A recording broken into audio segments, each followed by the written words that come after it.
Hey guys, it's Miles. Welcome back to My Wine Connect. I want to give you a few tips on how to read a wine label and know what type of wine you're getting. American wine labels can be pretty straightforward to understand, but many European wines are a little bit trickier.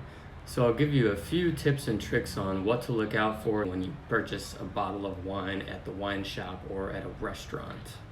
One of the most important factors towards the flavor and the quality of a wine is the grapes that the wine is made from. While many American wines will have the grape listed on the label, many European wines will not, and many American consumers might find this confusing.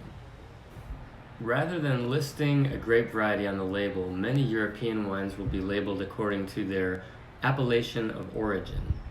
Each appellation of origin has its own rules about what grape varieties are allowed to be planted, how much yield can be harvested, whether the wines are required to age in oak, and other required methods of production.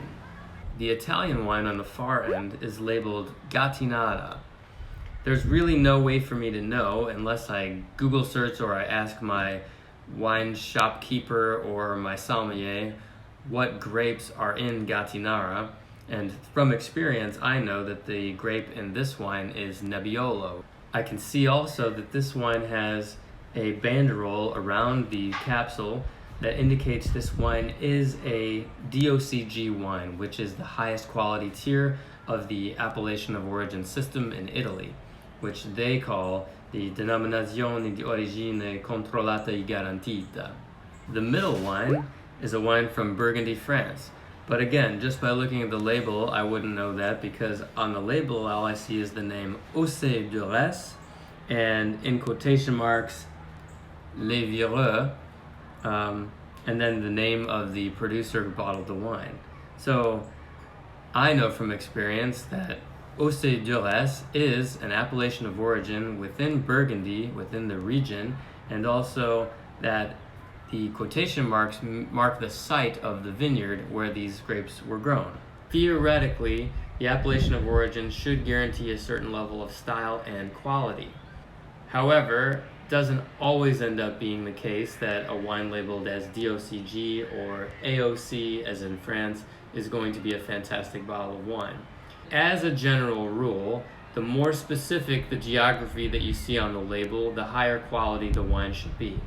So for example, just seeing a broad label like French wine or wine from California, the quality of those wines will be a bit more variable because the grapes can be sourced from anywhere within those geographical boundaries. If you see the name, however, of a specific regional appellation or even a specific vineyard, theoretically those wines should be very good quality. Perhaps the biggest driver of quality in a wine among all the other factors is the actual producer of the wine. There are different types of wine producers. The major distinctions I would make are producers that are merchant producers and then smaller grower producers, or in some cases we say estates. The smaller producers will be more artisan, they'll usually have smaller productions, and they'll be able to focus intently on quality. However, there are some very good merchant producers as well that even though they produce wines on a more commercial scale and in some cases vaster quantities, they still do this at a very high level. So the best way to know the quality of your wine is to do a little bit of research into the producer and their reputation. Do they tend to get good scores from the critics, and do they tend to get good scores from the general population as well? In my experience, the greatest producers can often make magic out of the least favorable vineyard sites, whereas a mediocre producer can sometimes struggle to make good wine from even the best vineyard sites. Possibly the next most important thing to know about the wine you're about to drink is whether it's going to be sweet or not. Many labels will not say this in very obvious terms, and again, this may need to be something you'll reference through a Google search by looking up the appellation of origin that's listed most prominently on the label. However, there are certain label terms that can give you an indication of sweetness or dryness. For example, Italian bottles of wine will usually be labeled amabile or dolce if they're going to be sweet. For French wines, they may be labeled moelleux or do if they're going to be sweet. German wines are a bit tricky.